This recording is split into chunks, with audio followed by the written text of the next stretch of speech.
Hi, I'm Delusion Dispeller.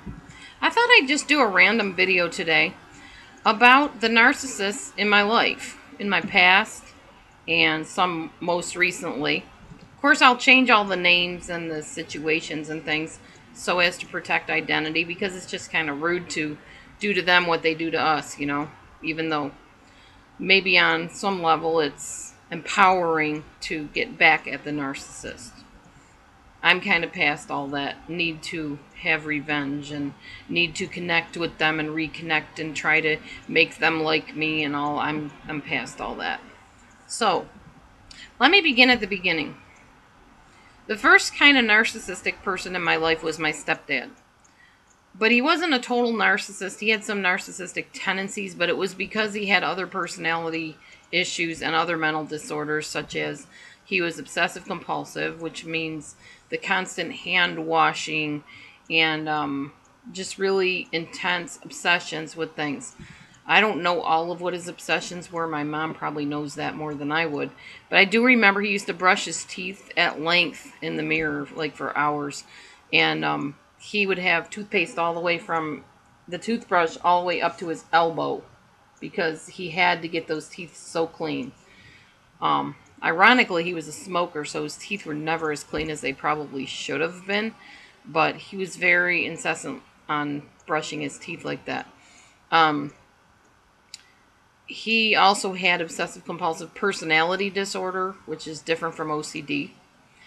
And that means that he was very perfectionistic. Nothing was ever good enough. He was always striving for this perfection in everything, and he never obtained it. He also expected everybody around him to be perfect and do things perfectly. So on Saturdays, my brother and I would have a big, long chore list, literally a long one.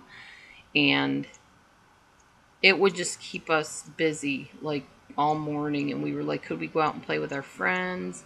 And he'd say, well, not till you get everything picked up in the yard, or not till you clean off that windowsill so there's not a speck of dust on it. And he wasn't just saying that exaggerating. He literally meant a speck of dust on the windowsill would mean that we had to do it over again. As a result, I tend to be a little bit obsessive compulsive at times myself, and not so much as I used to be years ago with my kids and stuff, but I definitely hold myself to a very high standard of perfection at times. It just kind of, it grows on you when you live with somebody like that. So those were a couple of his personality disorders.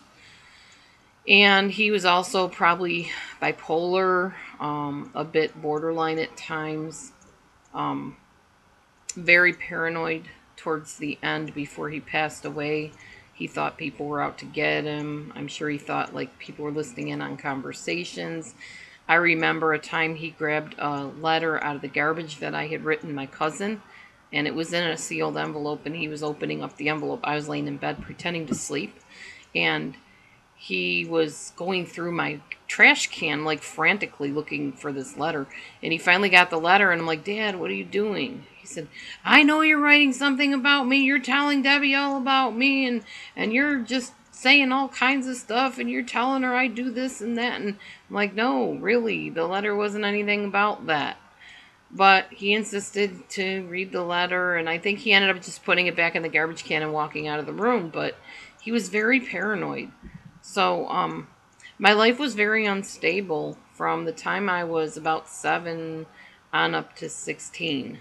Very dysfunctional. My mom was a good mom. She was very careful about protecting us, sometimes a little bit too careful. And she always wanted the best for us. She always wanted to see us succeed, and she still does. She's a good mother. But living with my stepdad and being married to him, of course, she was very intimidated by him. So a lot of times when he would be abusive, she didn't know how to handle it. And she would try to intervene, but she was afraid for herself too. And I respect her for doing the best she could with somebody that was like he was. She stayed with him for a long time, but then she finally did divorce him when he became really bad at hoarding things in the house. So that was the first episode I had with somebody that was dysfunctional. Stay tuned for the next video. I'll tell you more.